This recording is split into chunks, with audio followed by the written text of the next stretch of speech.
Hello my dear students, good afternoon. So today we are going to discuss certain topics in bioreactor types and all, okay. So that is about course outcome 3. So this is actually it's a continuation of a previous video in that we discussed what is meant by a bioreactor, okay. So it is used for producing some pharmaceuticals and everything else, okay. Next one is bioreactor is a vessel. This already we have seen. So I am going on to this type model, okay. So in this very important is actually continuous chilled type bioreactors, okay. That is your main topic and all. So continuous chilled bioreactor is your main topic, okay. So we'll see to it. What it is actually. A continuous chilled bioreactor means it is a vessel that mixes the reactants and products continuously to produce the chemicals. Okay, this is the most widely used bioreactor and this has been approved by FDA and all. Okay, so scale up process, this is you can have your top or bottom mounted rotating mixing switch. The aspect ratio is 3:5. So this is normally used in the industrial chemical production and also by hydrogen production and all. Okay, so what you can say about this, I can explain is actually we can see to it.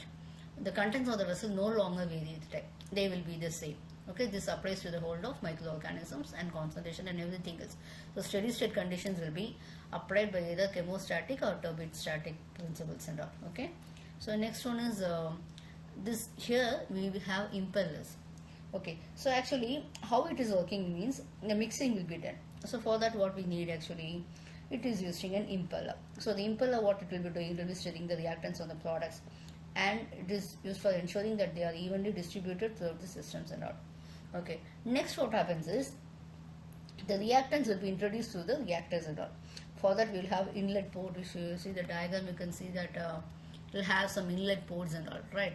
So from this inlet and everything else, from that what happens is for the reactors will be given inside, and CS star will be maintaining a consistent temperature and also your level. Okay, so that is actually this is the main principle. Okay, so what happens is you will have an agitator as well, so that the reaction mixture is homogeneous and also well mixed. Okay, so this is actually a model, and the aspect ratio is 3:5 and all, and this is normally used in a large scale industrial process where continuous supply of reactants is needed and all. Okay, so this will be running at steady state with continuous flow of reactants and all. So whether we have any applications in this, actually it's a model. We can say nowadays we are building model. What advantages is efficient stirring will be there. There will be constant stirring, so the reactants will be provided at a uniform rate. Okay, whether we have limitations means yes, we do have certain limitations actually. So CSTRs may have some dead zones where mixing may not occur, will not be able to mix. Okay, and heat and mass transfer, somewhat it will be slow. Okay, so that may affect the reaction process and starting up and shutdown phase will be somewhat slow only, and it's based only actually, and the conversion rate will be somewhat lower for certain reactions. Okay, so next one is a bubble column bioreactor. So what you call it is bubble column reactors means, or the tall columns. Okay, so bubble column bioreactors, actually we call it as a cylindrical container. So this will use the gas bubbles to mix a solid or solid liquid suspensions. Okay, so it's normally used in the petrochemical, biochemical industries and all. So normally the gases will be injected into the bottom. Okay, the gas will be injected into the bottom. Okay, the aspect height to diameter ratios will be 4:6 and all. For the for this input of gas, we will have perforated pipes and all, etc. Okay, and gas flow rate, we can gas and liquid mixes created to create fluid circulations and all. So this fluid circulation will expose the culture to the light source and all.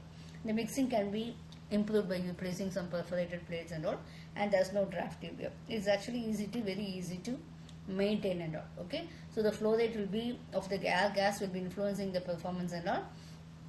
You will have finely dispersed catalyst, okay, compacted in the presence of finely products will be produced at a determined rate. It's very easy to maintain and low operating cost only. Okay, so applications will be growing animal and plant cells, you can say yeast, citric acid, like that you can go. Okay, so next one is your airlift bioreactors. Okay, so what is meant by airlift bioreactors in the sense?